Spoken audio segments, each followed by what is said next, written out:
नमस्कार दोस्तों, भारत एक सोच देख रहे हैं आप। दोस्तों, उत्तर प्रदेश की राजनीति में बहुत जल्दी जल्दी बदलाव हो रहे हैं और बहुत नई नई तस्वीरें भी सामने आ रही हैं। अखिलेश यादव ने एक फोटो ट्वीट की है जिसमें वो जयंत चौधरी के साथ हाथ मिलाते हुए दिखाई दे रहे हैं और कह रहे हैं कि हमारा गठबंधन हुआ है, सभी लोग जुट जाइए। कार्यकर्ताओं को संदेश दिया है। और दिल्ली की बैठक में क्या कुछ हो रहा है, दिल्ली लखनऊ से लेकर दिल्ली तक कवायद हो रही है। रामगोपाल यादव दिल्ली में मौजूद, वहां पर वो लगातार बैठक कर रहे हैं। कांग्रेस पार्टी के साथ सीट शेयरिंग पर चर्चा चल रही है। इन तमाम मुद्दों को लेकर बातचीत करेंगे, समझने की कोशिश करेंगे कि अंदर की खबर क्या है। भरत भाई हमारे साथ है, हमेशा की तरह अंदर की खबर हमें बताएंगे जरूर, समझाएंगे जरूर कि समीकरण क्या है। भरत भाई, बहुत स्वागत है आपका। भरत भाई, ये जो फोटो सामने आई है जयंत चौधरी और अखिलेश यादव की, ये क्या मैसेज देना चाह रहे हैं, क्या कहना चाह रहे हैं, इसके पीछे की सोच रणनीति क्या है? देखिए, अखिलेश जी ने जो गठबंधन के बारे में ट्वीट किया है, बताया है कि हमारा और जयंत जी का गठबंधन हो चुका है और गठबंधन के बाद सब लोग लग जाएं और भी लोग गठबंधन में आए, इस बात की उन्होंने उन्होंने अपील भी की और एक तरीके से ये हिदायत भी दी।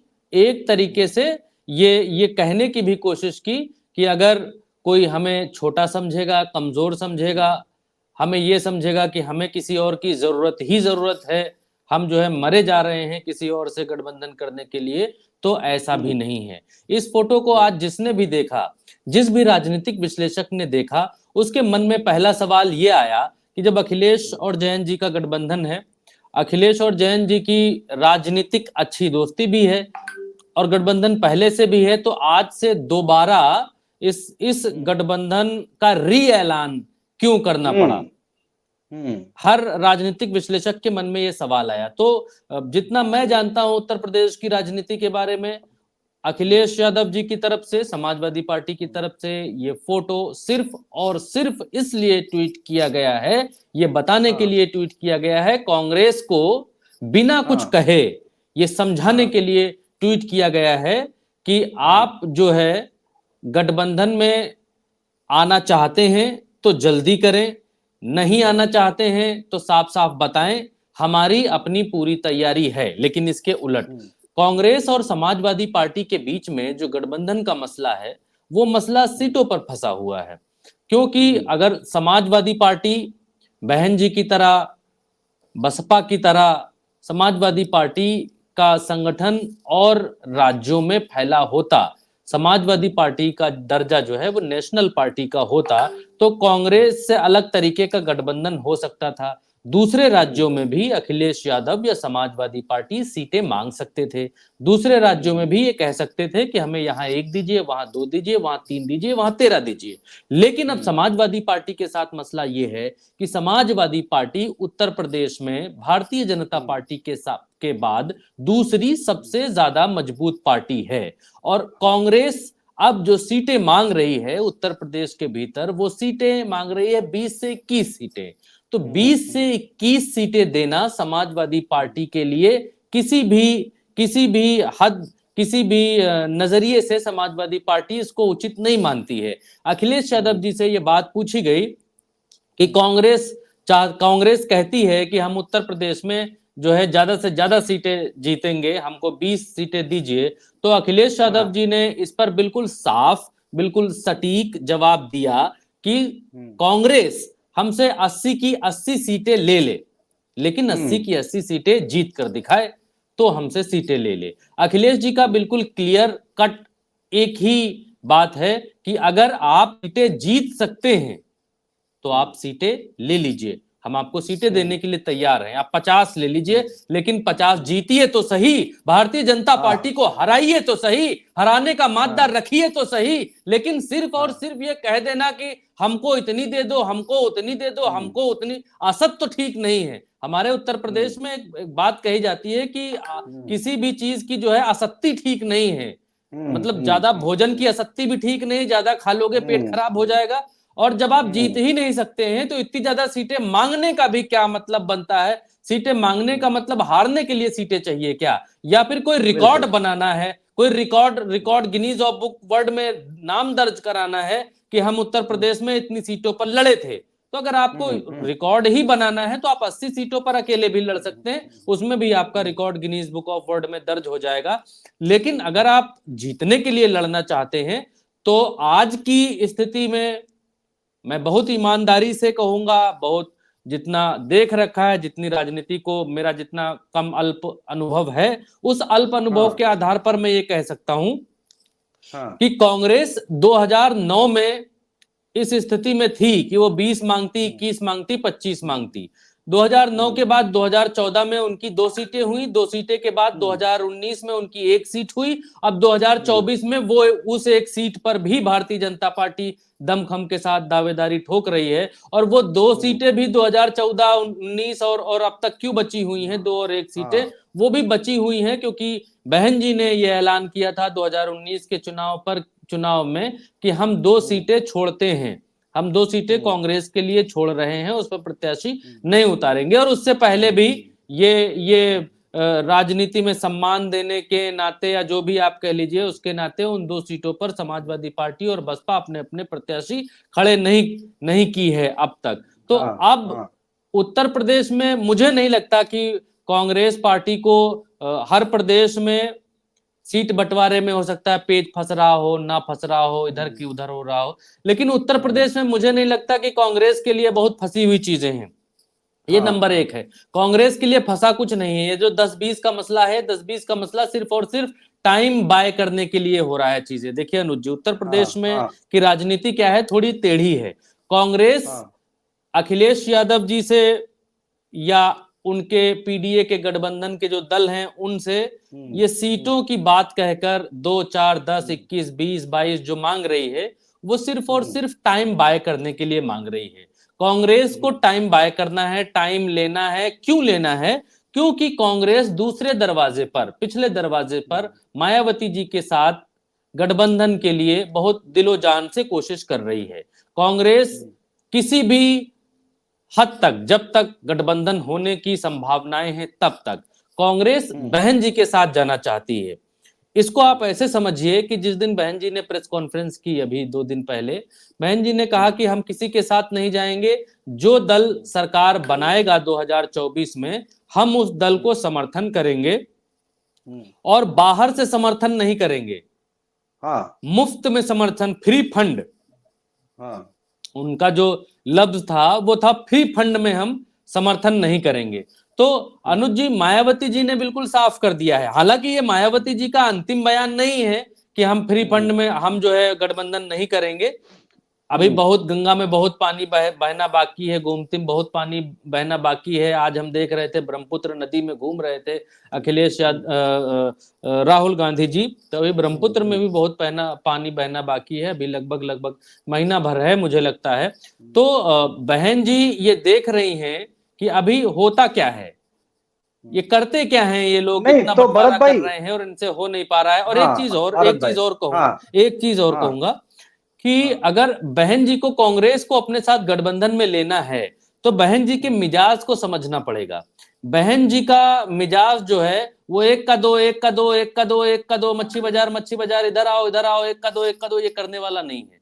बहन जी अगर गठबंधन में आएंगी तो बहन जी एक नंबर बताएंगी कि अपन को इतना चाहिए जी, और उस एक नंबर पर अगर तैयार होती है कांग्रेस तो ठीक है, नहीं तो ओके टाटा बाय बाय। यही हुआ था समाजवादी पार्टी के साथ भी, 38-37 पर बात बनी थी। अगर बहन जी को भाई साथ मैं में आपसे ये लेना कह रहा है तो था, उनके जी आप ही की बात को पॉइंट कर रहा हूं, नहीं तो बात निकल जाएगी। आप आगे बढ़ जाएंगे, लेकिन जी मैं भरत भाई ये जानना चाह रहा हूं कि अभी भी उम्मीद बची हुई है कि मायावती अभी भी गठबंधन में शामिल हो सकती हैं, कांग्रेस के साथ जा सकती हैं।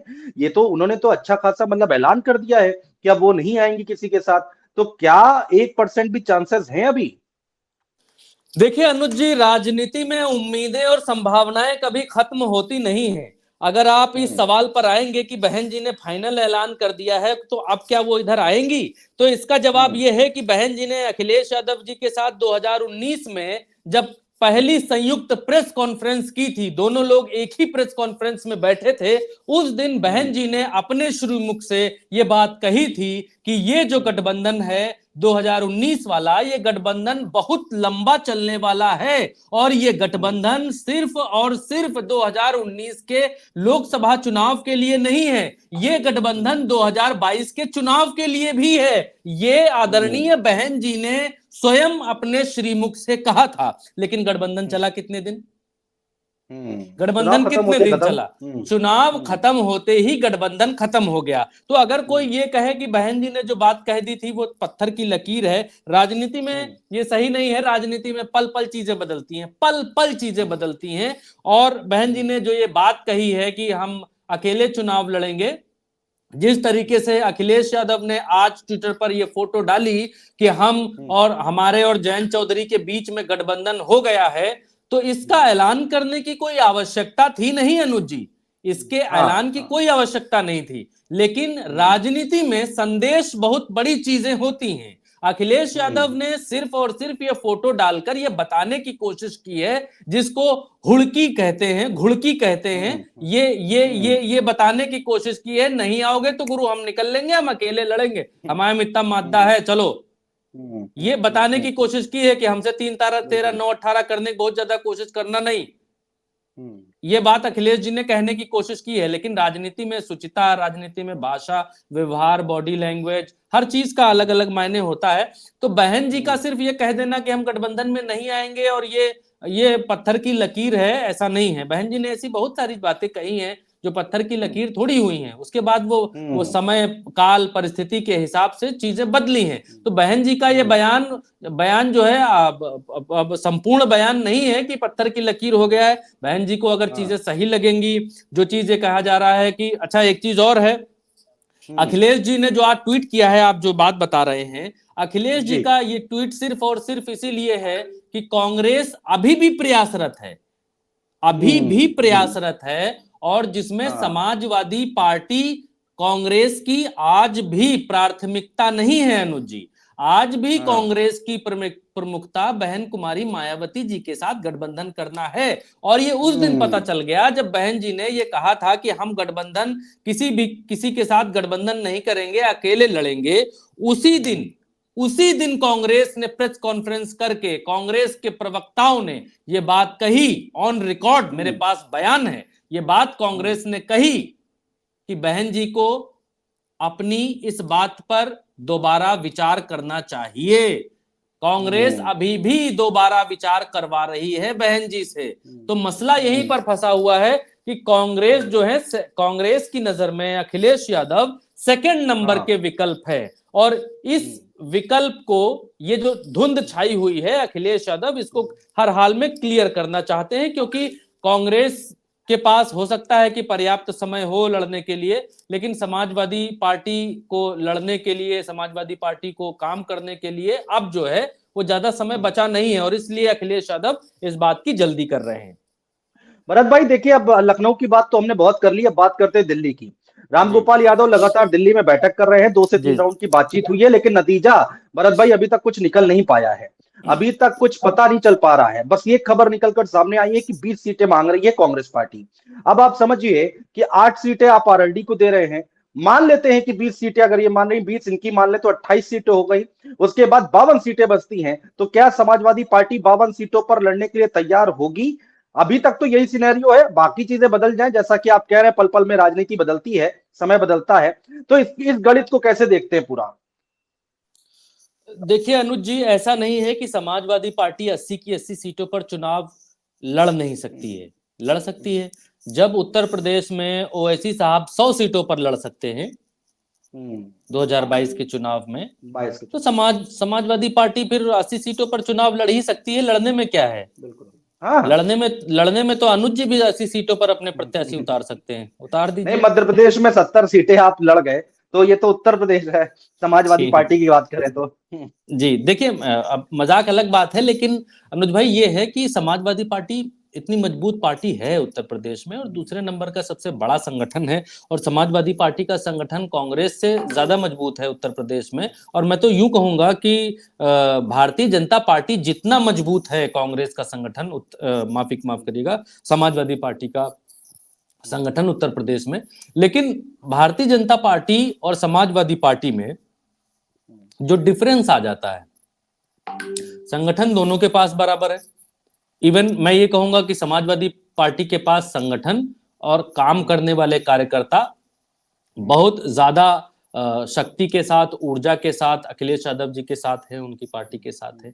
लेकिन इसमें दिक्कत यहां पर आ जाती है अनुज जी कि समाजवादी पार्टी उस रणनीति के साथ, उस टेक्नोलॉजी के साथ, उन तरीकों के साथ हमेशा 24 घंटे राजनीति करने वाली पार्टी बीजेपी के सामने नहीं दिखाई देती है। बस अंतर सिर्फ और सिर्फ इतना आ जाता है, यही एक अंतर। मैं बहुत ईमानदारी से बातें कहता हूं। देखिए, अगर किसी दर्शक को बुरा लग रहा है, अगर समाजवादी पार्टी के लोग देख रहे हैं, बीजेपी के लोग, बसपा के लोग देख रहे हैं, तो बीजेपी के सामने बीजेपी सिर्फ और सिर्फ बीजेपी का प्लस पॉइंट यहीं पर है कि वो 24 घंटा काम करते हैं, 24 घंटा राजनीति करते हैं। आज अगर हनुमान जयंती है, कल पीपल जयंती है, परसों बरगद जयंती है, नरसों पेड़ जयंती है, ठरसों जो है सड़क जयंती है, नरसों गिट्टी कूड़ा मोरंग हर चीज की जयंती मनानी है, हर चीज का लगे रहना है, लगे रहना है, सतत सतत लगे रहना। ये मजाक का विषय नहीं है। ये भारतीय जनता पार्टी,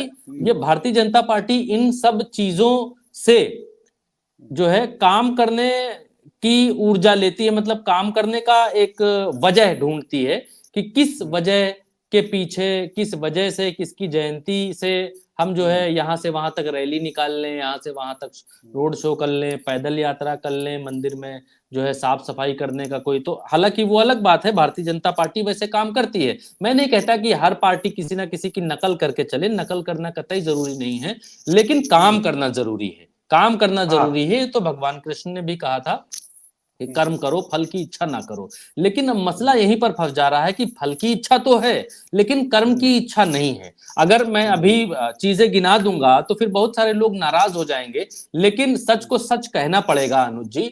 एक तरफ कांग्रेस मान लीजिए अपना नेशनल स्तर पर चीजें देख रही है कि हम वहां यात्रा कर रहे हैं, ऐसे यात्रा कर रहे हैं, वैसे यात्रा कर रहे हैं। दूसरी तरफ भारतीय जनता पार्टी अपना अयोध्या में लगी हुई है, अयोध्या को जो है इंटरनेशनल इशू बनाकर उसको पेश कर रही है। ठीक।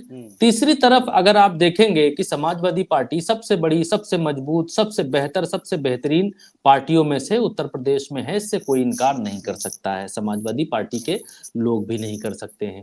लेकिन फिर भी पता नहीं क्यों ये नीरसता है कि समाजवादी पार्टी उतना ग्राउंड पर उतरकर काम नहीं कर रही है जितना करना चाहिए। देखिए अब देखिए क्या है कि एक यात्रा उनकी चल रही है, तो आनन फानन में एक पीडीए वाली यात्रा की बस रवाना की गई अभी 2-3 दिन पहले। लेकिन अब उस बस की सीरियसनेस को अगर साबित करना होता तो उस बस में कम से कम प्रदेश लेवल, प्रदेश अध्यक्ष लेवल के व्यक्ति को तो समाजवादी पार्टी की तरफ से भेजा जाना चाहिए था। लखनऊ से लेकर गाजियाबाद तक अगर कोई यात्रा हो रही है और उसमें कम से कम मुझे लगता है कि थोड़ा बड़े नेताओं को भी जाना चाहिए था बस में। और अगर वोट लेने की ही मंशा है, अगर समाजवादी पार्टी के पक्ष में माहौल बनाने की ही मंशा है, तो फिर ऐसा करना चाहिए था। मुझे नहीं लगा, पता नहीं क्यों आनन फानन में इतनी जल्दी एक बस निकाल दी गई और उसमें कोई बड़ा नेता नहीं गया उस बस के साथ में। अब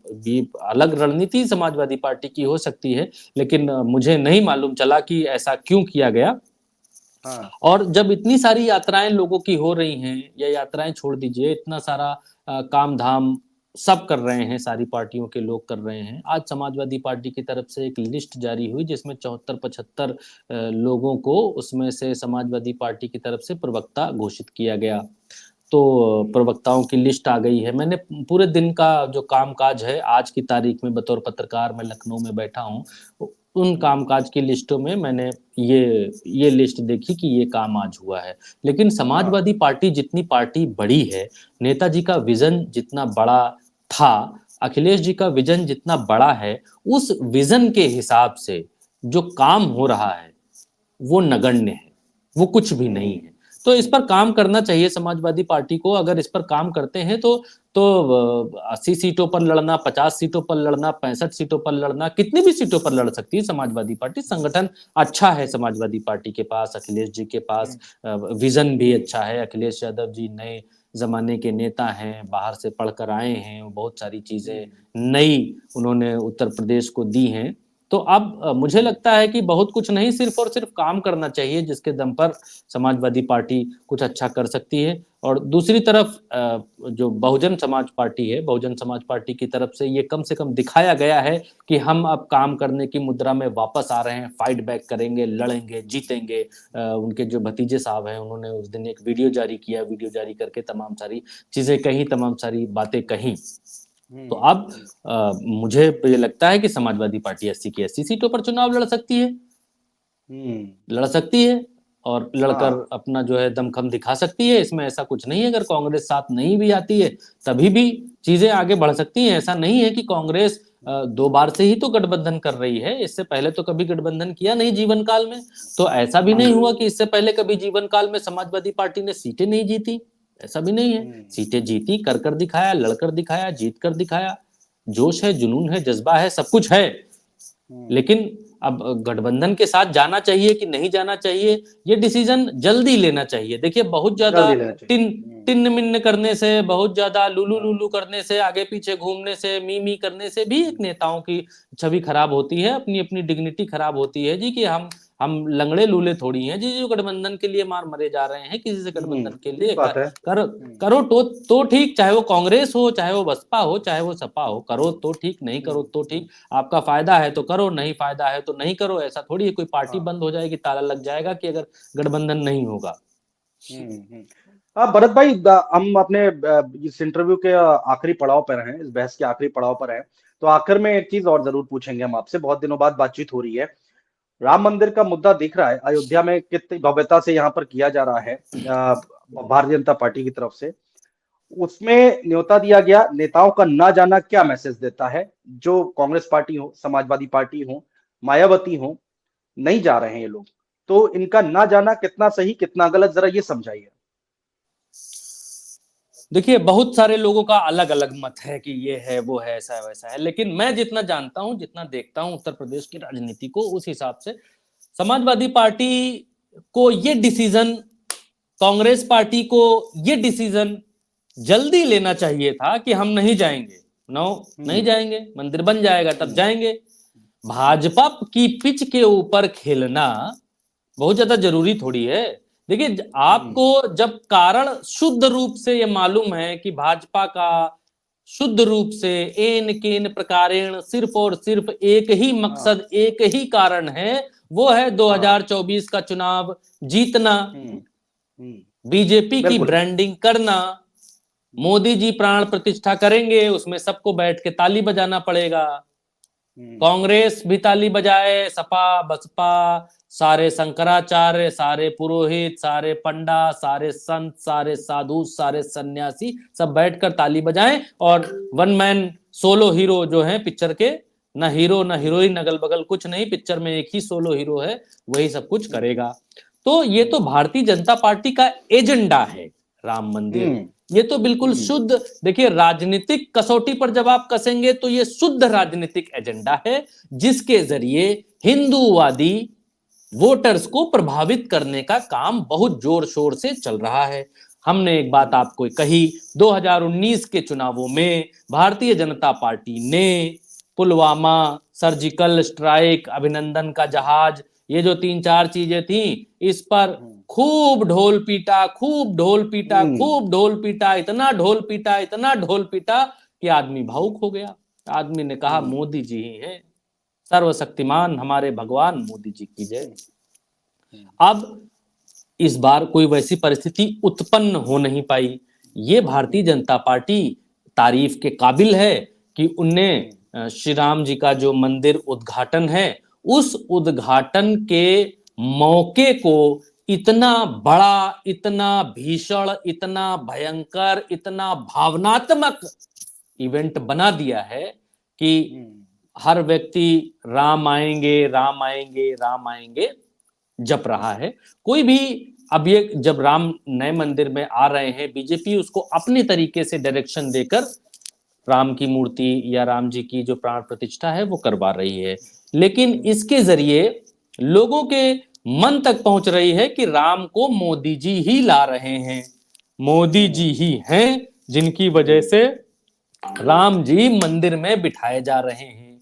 आप पूछने वाले शंकराचार्य ये बात पूछते हैं कि राम मंदिर में राम आएंगे, तो वो गए कहां थे जो आएंगे?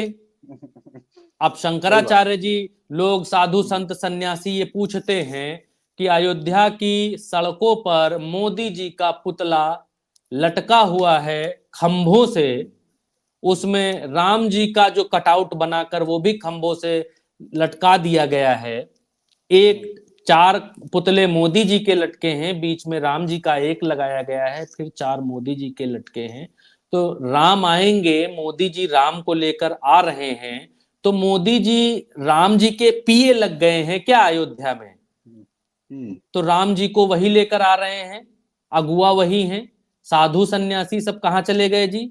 राम जी को प्रमुख सचिव नियुक्त किया गया है क्या? माफ करिएगा, मोदी जी को राम जी का प्रमुख सचिव बनाया गया है क्या? या राम जी के मंत्री बने हैं नरेंद्र मोदी जी, जो उनको पता है कि आएंगे तो इस रोड से आएंगे, इधर से आ रहे हैं, उधर से ही मोदी जी के पुतले खड़े किए गए हैं स्वागत में। देखिए, ये एक तरीके से माहौल बनाने की कोशिश है। और मैं तारीफ करूंगा भारतीय जनता पार्टी की एक राजनीतिक विश्लेषक होने के नाते कि भारतीय जनता पार्टी ये माहौल बनाने में बहुत अच्छी तरीके से कामयाब हो रही है।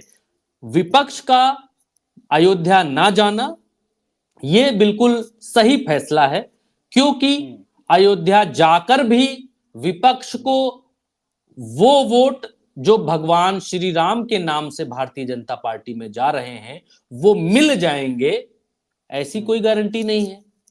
नहीं। विपक्ष वहां जाकर बैठेगा, सिर्फ ताली ही बजाएगा, मोदी जी उद्घाटन करेंगे, ताली बजाने से वोट मिल जाएंगे प्रभु श्री राम में आस्था रखने वाले लोगों के, ऐसी भी कोई गारंटी नहीं है। समाजवादी पार्टी के लोग, कांग्रेस के लोग अगर अयोध्या जाते भी हैं, जैसे अभी कांग्रेस के लोग कुछ अयोध्या गए और उनके साथ जो दुर्व्यवहार किया गया उसको देखकर तो यही लगता है कि वहां बुलाकर या वहां जाकर या वहां ना जाकर जो निर्णय लिया है कांग्रेस ने, समाजवादी पार्टी ने, या अभी तक की बसपा ने जो निर्णय लिया है वो निर्णय बिल्कुल सही है, लेकिन इस निर्णय को सही ढंग से लिया जाना चाहिए था। इस निर्णय को हाँ हाँ जाएंगे, हाँ हाँ निमंत्रण मिला, हाँ हाँ नहीं मिला, हाँ हाँ किसी और के हाथ भिजवा दिया, हाँ हाँ हमको तो जो है डाक से भिजवा दिया, इसलिए नहीं जाएंगे, इसलिए नहीं जाएंगे, उसलिए नहीं जाएंगे, ये सब करने की आवश्यकता नहीं थी। राजनीति में जब आप चीज को राजनीतिक चश्मे से देख रहे हैं, जब आपको ये बहुत बेहतर दिखाई दे रहा है कि सामने वाला भगवान के नाम पर जो इवेंट बाजी कर रहा है वो कोर राजनीतिक इवेंट बाजी है, तो आपको बिल्कुल राजनीतिक लहजे में जवाब देना चाहिए था, जो कि बाद में दिया, जिसकी तारीफ की जानी चाहिए अखिलेश यादव की। उन्होंने कहा कि राम मंदिर उद्घाटन हो जाए, आप उद्घाटन कर लीजिए, हम प्रभु राम श्री राम जी के दर्शन करने सपरिवार आएंगे, लेकिन थोड़ी भीड़ भाड़ कम हो जाए, वहां आप जो है उद्घाटन कर लीजिए, बाद में आएंगे। यही बात कांग्रेस को भी, कांग्रेस पहले आएंगे नहीं आएंगे, आएंगे, फिर कहा नहीं आएंगे, घोषणा कर दी, लेकिन एक कारण बताकर अपनी बात बता देनी चाहिए। इन तीनों पार्टियों में मैं महेंद्र कुमारी मायावती जी की पार्टी को राम मंदिर के उद्घाटन में ना जाने वाले बयान पर नंबर 1 पर रखूंगा, नंबर 1 पर। उन्होंने बहुत ही सच्चाई से, सादगी से राजनीतिक डिसीजन बिल्कुल टकाटक लिया, इसमें कोई दो राय नहीं है। उन्होंने कहा कि हमारी प्रभु श्री राम में आस्था है, कोई दिक्कत नहीं है, हम जो है, हम उन जो लोग राम मंदिर के उद्घाटन के लिए जो है उनके भक्त हैं, उनको बहुत बहुत बधाई, और हम कब आएंगे इसके लिए हम आपको आगे बता देंगे, लेकिन शुभकामनाएं राम मंदिर बनने के लिए। इतना सही राजनीति में बयान है। देखिए, धर्म के मामले में आप जितना दलदल में कूदेंगे और दलदल में कूदने के बाद उछल कूद करेंगे, उतना ज्यादा धंसते चले जाएंगे। धर्म के मामले में, धर्म के पानी में, धर्म के जल में जब आप कूदते हैं तो ज्यादा छप्पा छाए ना करें। आपको अगर उसमें राजनीतिक आस्था है तो आस्था जताएं, अपना रास्ता पकड़ें, अगर आपको नहीं जाना है। देखिए, धर्म के मामले में एक आदमी नहीं, इस देश की 125 करोड़ जनता जुड़ी है, 140 करोड़ जनता जुड़ी है। अब किसी की आस्था हिंदू धर्म की तरफ है, किसी की आस्था अब मुस्लिम धर्म की तरफ है, सिखों की तरफ है, ईसाई की तरफ है, अपने अपने हिसाब से अपने अपने धर्म में आस्थाएं हैं। तो किसी की आस्था को ठेस पहुंचाया जाए ये जरूरी नहीं है, लेकिन समाजवादी पार्टी में ऐसे काम होते रहे हैं, हो रहे हैं। स्वामी प्रसाद मौर्य जी बीच बीच में कई चीजें करते रहते हैं, हालांकि वो उनकी पार्टी का विषय है, उसमें हमें टिप्पणी करने की कोई आवश्यकता नहीं है। लेकिन आपने जो सवाल पूछा उसका जवाब देखिए मेरे पास, अब मुझे लगता है कि दर्शक भी इस बात से सहमत होंगे कि राम मंदिर के मसले पर बहुत ज्यादा टीन टाएं करने की आवश्यकता नहीं है। अपनी एक बात बता दी डिंपल जी ने, बिल्कुल सही बात और सत्य बात और बहुत उचित बात और बहुत राजनीतिक जो उनका विमर्श है, जो राजनीतिक चेतना है डिंपल यादव जी की, वो बहुत शानदार है, अद्भुत है, दिव्य है। पता मुझे नहीं लगता कि डिंपल यादव जी इतना रैलियों में क्यों नहीं आती हैं या इतना ज्यादा खुलकर राजनीति में क्यों नहीं आती हैं, लेकिन डिंपल जी ने जो पहली बार कहा वो बिल्कुल सटीक और 100 बात की एक बात कही थी। उन्होंने कहा था बुलाया जाएगा तो जाएंगे, नहीं बुलाया जाएगा तो जब उद्घाटन हो जाएगा तब जाके दर्शन कराएंगे। बिल्कुल ठीक बात है, और ये सही बात है कि इतनी खिचड़ी नहीं पकानी चाहिए थी जितना यहाँ पर राजनीतिक दलों ने लेकिन पका दी है। और लास्ट में जो निर्णय लिया है, बतौर राजनीतिक विश्लेषक मैं उस निर्णय के साथ हूं कि जो पिच भारतीय जनता पार्टी ने सजाई है अपने लोगों के खेलने के लिए, उस पिच पर जाकर कांग्रेस, सपा या बसपा जाकर बैटिंग करे, या फिर दूसरी नजर से ये भी होता है कि देखिए आना ही पड़ा, भारतीय जनता पार्टी के इवेंट में आना ही पड़ा। देखिए मोदी जी ने कैसा छक्का मारा, कैसा मास्टर स्ट्रोक चला। यही गोदी मीडिया अभी जो ये बात कह रहा ना कि नहीं आए नहीं आए, यही गोदी मीडिया ये बात कहेगा कि देखिए मोदी जी ने ऐसा मास्टर स्ट्रोक मारा कि कोई भी आए बिना बच नहीं पाया। मोदी जी के जाल में सब फंस गए, सबको आना पड़ा। राम मंदिर के नाम पर मोदी जी ने सबको लपेट लिया, ये गोदी मीडिया यही बात कहेगा। तो राजनीतिक मामलों में निर्णय राजनीतिक होने चाहिए। धार्मिक निर्णय जब आएंगे तो जय श्री राम आएंगे। कौन भक्त नहीं है भगवान श्री राम का? विष्णु के अवतार हैं भगवान श्री राम, कौन भक्त नहीं है? क्या यादव भक्त नहीं है? क्या यादव भक्त नहीं है? क्या दलित समुदाय के लोग भक्त नहीं है? क्या कांग्रेसी भक्त नहीं है? क्या दूसरी पार्टियों के लोग भक्त नहीं है? सब भक्त हैं। क्या आप ये बात बताइए कि क्या शंकराचार्य भक्त नहीं है भगवान के? नहीं है, ठीक बात है। उनसे बड़े भक्त हैं नरेंद्र मोदी जी, उनसे बड़े भक्त हैं शंकराचार्यों से ज्यादा नहीं है। लेकिन शंकराचार्य नहीं जा रहे हैं, क्यों नहीं जा रहे हैं? एक ही कारण है ना कि मोदी जी ही जब सब कुछ करेंगे तो शंकराचार्य जी ने तो कहा है कि हम क्या घंटा बजाएंगे। उन्होंने तो ऑन रिकॉर्ड बयान दिया है कि जब मोदी जी ही सब करेंगे तो हम वहां क्या करने जाएं, घंटा बजाने जाएं?